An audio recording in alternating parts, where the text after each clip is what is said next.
नमस्कार, सत श्री अकाल। पिछले कुछ दिनों से आप सब लोग देख रहे होंगे, ये सारी पार्टियां, इनके सारे आगू केवल और केवल मेरे को और भगवंत मान को गालियां दे रहे हैं। कल अमित शाह जी आए। अमित शाह जी ने केवल आम आदमी पार्टी और मेरे को गालियां दी। चन्नी साहब सुबह उठते हैं और शाम को सोने तक केवल मेरे को और भगवंत मान को गालियां देते हैं। बादल, सुखबीर बादल का नाम भी नहीं लेते। सुखबीर बादल साहब केवल और मेरे को और भगवंत मान को गालियां देते हैं, वो चन्नी साहब का कभी नाम ले देते हैं। प्रियंका गांधी आई, केवल मेरे को गालियां दे रही थी। ऐसे लगता है जैसे ये सारे इकट्ठे हो गए हैं और इकट्ठे होके एक ही भाषा बोलते हैं, एक ही इनकी शब्दावली है सबकी। ये सारे ऐसे लगता है इकट्ठे हो गए और इकट्ठे होके ये हम लोगों को गालियां दे रहे हैं। हमारा कसूर क्या है? हम पंजाब में जगह जगह जा रहे हैं, कोने कोने में जा रहे हैं, प्रेस कॉन्फ्रेंस भी करते हैं, इंटरव्यू भी करते हैं। उसमें हम यही तो कह रहे हैं कि दिल्ली में हमने स्कूल अच्छे किए, हमें वोट दो, हम यहाँ भी स्कूल अच्छे करेंगे। हम यही तो कह रहे हैं कि हमने अस्पताल अच्छे किए, यहाँ भी अस्पताल अच्छे करेंगे। यहाँ पे बहुत सारे बच्चे बेरोज़गार हैं, उनको रोज़गार देंगे। बेअदबी करने वालों के खिलाफ सज़ा करेंगे, बेअदबी का न्याय दिलाएंगे, बिजली ठीक करेंगे, सड़क ठीक करेंगे। यही तो कह रहे हैं हम लोग, एक ईमानदार सरकार देंगे। ये सारी पार्टियाँ इकट्ठी हो गई हैं। ये आम आदमी पार्टी को नहीं, ये पंजाब को हराना चाहती हैं। ये पार्टियां नहीं चाहती कि किसी भी हालत में आम आदमी पार्टी की सरकार बने। ये पार्टियां चाहती हैं कि जिस तरह से ये 70 साल से पंजाब को लूट रहे थे ये पार्टियां, ऐसे ही ये लूटते रहे। इनकी लूट बंद नहीं होनी चाहिए। इनको डर है कि अगर आम आदमी पार्टी की सरकार बन गई तो इनकी परमानेंटली लूट खत्म हो जाएगी, फिर इनको लूटने के मौके नहीं मिलेंगे। ये पंजाब को हराना चाहते हैं ये सारी पार्टियां। मेरी पंजाब के लोगों से अपील है कि इस बार सबने इकट्ठे होकर इन सारी पार्टियों को हराना है, पंजाब को बचाना है। ऊपर वाले ने, रब ने, वाहेगुरु जी ने इस बार अपने को एक मौका दिया है। एक ईमानदार पार्टी आई है, अच्छी पार्टी आई है जो ईमानदार सरकार बनाएगी। सबके बच्चों के भविष्य की बात है। तो सारे जने मिलके इस बार इन सारी दूसरी रवायती पार्टियों को हराना है और एक नया सिस्टम बनाना है, अच्छा सिस्टम बनाना है। चुनाव के 3-4 दिन रह गए। अब दारू और पैसा बंटना चालू होगा। मेरी सब लोगों से, पंजाब के सब लोगों से अपील है, इस बार फिसल मत जाना कभी, बिल्कुल भी, किसी हालत में, कोई नहीं। इस बार अपने को पंजाब बचाना है, हर हालत में पंजाब बचाना है। अपने सामने आंख बंद करके अपने बच्चों की तस्वीर रखना और वोट डालना। और सब लोग मिलके, चाहे वो कांग्रेस का हो, चाहे वो बीजेपी का हो, चाहे किसी भी पार्टी का हो, आपकी पार्टियों ने आपको आज तक कभी कुछ नहीं दिया। 70 साल में बीजेपी वालों को क्या दिया? बीजेपी ने कुछ नहीं दिया। कांग्रेस पार्टी ने कांग्रेस वालों को क्या दिया? कुछ नहीं दिया।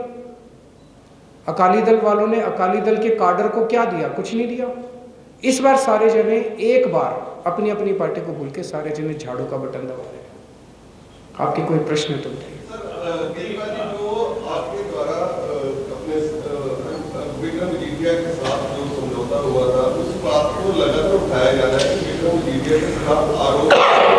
आज की चन्नी जी ने कहा कि केजरीवाल आमतौर पर माफी मांग लेते हैं, वो कैसे बात करेंगे पंजाब की, इसके बारे में? चन्नी साहब तो देखो जी, मैं आपको बताता हूँ, वो सुबह से शाम तक वो केवल मेरे को ही गालियाँ देते हैं।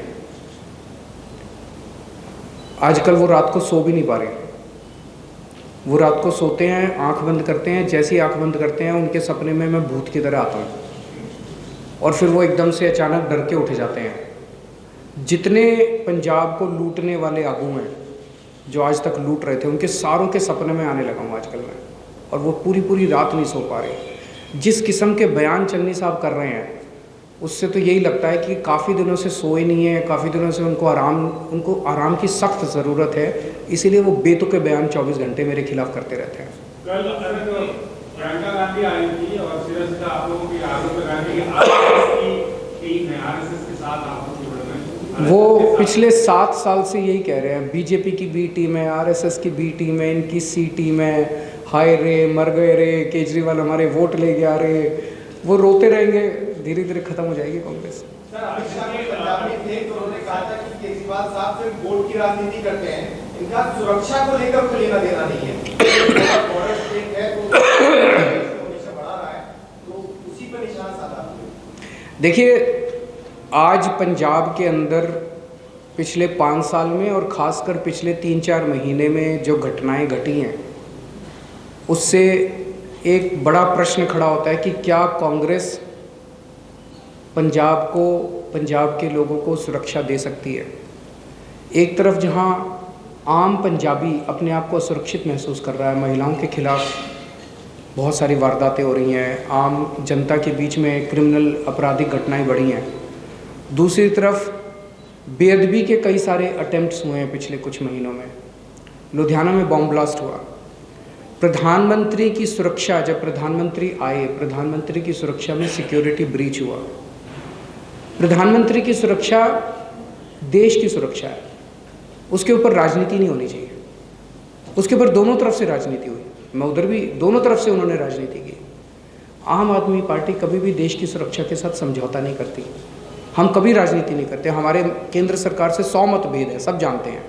लेकिन दिल्ली के अंदर जब जब लोगों की पब्लिक इंटरेस्ट की बात हुई, हमने केंद्र सरकार के साथ सहयोग करके, जैसे कोरोना का मामला था, सब लोग आप जानते हो कि किस तरह से हमने केंद्र सरकार के साथ सहयोग करके दिल्ली को कोरोना से बचाया। यहाँ भी जब भी सुरक्षा की, राष्ट्रीय सुरक्षा की बात होगी, हम केंद्र के साथ मिलके एक टीम की तरह देश की और पंजाब की सुरक्षा करेंगे। दूसरी चीज़, बॉर्डर से नशा आ रहा है, बॉर्डर से टिफिन बॉम्ब आ रहे हैं, बॉर्डर से ड्रोन आ रहे हैं। इनमें बहुत सारी घटनाओं के पीछे कहीं ना कहीं रिश्वतखोरी होती है, भ्रष्टाचार होता है। हमने देखा जब बॉम्बे बॉम्ब ब्लास्ट हुए थे तो कस्टम के कुछ अधिकारी बिके थे, जिसकी वजह से RDX हमारे देश के अंदर आया था। यहाँ भी कहीं ना कहीं भ्रष्टाचार होता है, जिसकी वजह से नशा एंटर करता है पंजाब के अंदर, जिसकी वजह से ये सारी चीज़ें एंटर करती है। आम आदमी पार्टी अकेली कट्टर ईमानदार पार्टी है। ईमानदार पार्टी आएगी तो नशा आना बंद होगा और बॉर्डर सुरक्षित होगा। एक मिनट,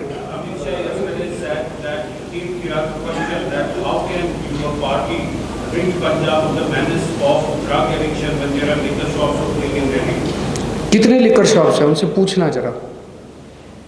दिल्ली में जो नई लिकर पॉलिसी आई है उसके पहले 850 दुकानें थी, आज दिल्ली में 550-600 दुकानें हैं, तो 300 दुकानें तो कम ही हुई हैं।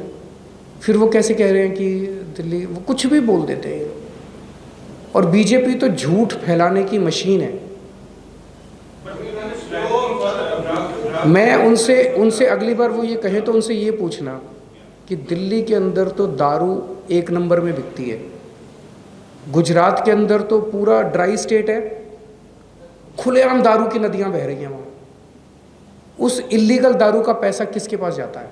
गुजरात के अंदर जो इलीगल दारू बिकती है, उन्होंने प्रोहिबिशन किया हुआ है गुजरात में, जो इलीगल दारू बिकती है उसका पैसा किसके पास जाता है?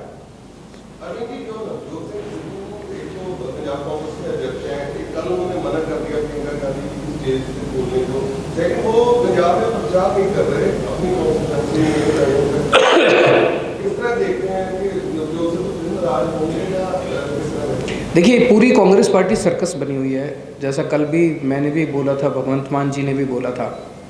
एक बहुत बड़े नेता हैं, उनका बेटा एक और सीट से लड़ रहा है कांग्रेस को हराने के लिए, और वो नेता जो है वो अपने बेटे के लिए कांग्रेस को हराने के लिए प्रचार करने जा रहे हैं। चन्नी साहब है, उनका भाई दूसरी सीट से लड़ रहा है कांग्रेस को हराने के लिए। राजा वड़िंग कह रहे हैं कि मनप्रीत बादल मेरे को हरा रहा है। ये सारे के सारे कांग्रेसी आपस में एक दूसरे को हराने में लगे हुए हैं।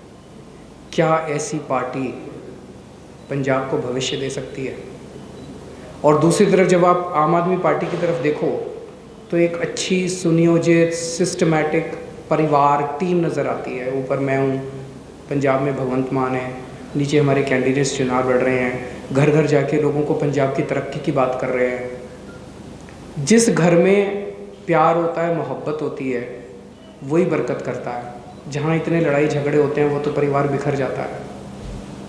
तो एक आपके सवाल, जितना आरोप रखती है अकाली दल ज़्यादा ये कह रहा है कि दिल्ली से सरकार चलेगी, क्या पंजाब के लोगों को आप श्योरिटी दे सकते हैं कि अरविंद केजरीवाल का पंजाब की सरकार में कोई दखल नहीं होगा जो फैसले में पंजाब नहीं होगी? देखो जी, मैं समझ सकता हूँ आप ये प्रश्न क्यों पूछ रहे हैं, क्योंकि जिस तरह से कैप्टन अमरिंदर साहब जब सीएम थे 3-3, 4-4 दिन तक गांधी परिवार के वेटिंग रूम में बैठे रहते थे। हफ्ते में 3-4 गेड़े तो उनके लग ही जाते थे दिल्ली के। कोई भी छोटे से छोटा निर्णय हो वो दिल्ली उनको जाना पड़ता था हाईकमांड के पास। आज चन्नी साहब जो हैं हफ्ते में 5-7 बार तो चले ही जाते हैं दिल्ली। सिद्धू साहब 24 घंटे दिल्ली बैठे रहते हैं। ये सारी कैबिनेट उनकी दिल्ली बैठी रहती है। पिछले 4 महीने में आप मेरे को ये बताओ, भगवंत मान कितनी बार दिल्ली आए? 2 बार। जब भी पंजाब का कोई मसला होता है केजरीवाल पंजाब आता है। हमारी पार्टी के सारे निर्णय पंजाब में लिए जाते हैं। हमारी पार्टी पंजाब से चलती है, उनकी पार्टी दिल्ली से चलती है। लेकिन अब अगर हमने दिल्ली में स्कूल बनाए, अस्पताल बनाए, ये ठीक किए, बिजली ठीक की, ये हम तो चाहते हैं कि सारे देश के लोग इससे सीखें। अगर हमने स्कूल अच्छे कर दिए तो बीजेपी का कोई मुख्यमंत्री मुझे कह दे, मैं हम उनको सिखा देंगे। कांग्रेस का कोई मुख्यमंत्री हमें कह दे, हम उनको सिखा देंगे। तो भगवंत मान तो हमारा ही है, उसको तो बताएंगे ही ना कैसे किए। वैसे भगवंत मान यहाँ जो अच्छे काम करेगा वो हम सीख के दिल्ली में करेंगे। देश की बात है वहाँ पे, पूरे देश में कहीं कोई किसी भी कोने में कोई अच्छा काम हो सबको सीख के करना चाहिए, उसमें क्या बात है। सर आपने कल कहा था कि चंदी 2 विधानसभा क्षेत्रों से हार रहे हैं। उन्होंने कहा कि मेरा 3 महीने का काम इतना अच्छा था कि मैं दोनों हल्कों से 25,000 के माध्यम से कम जीतूंगा। दोनों 3 महीने का काम तो सारे देख रहे हैं टीवी पे, कितनी नोटों की गड्डियाँ कैसे गिन रहे हैं लोग। तो वो तो लोगों ने देखा है कि ट्रांसफ़र पोस्टिंग में, रेता चोरी में इन्होंने सारे रिकॉर्ड तोड़ दिए। गिनीज बुक वाले कंसिडर कर रहे हैं अभी। इन्होंने तो 111 दिन में ही सारे पुराने रिकॉर्ड तोड़ दिए। Thank you.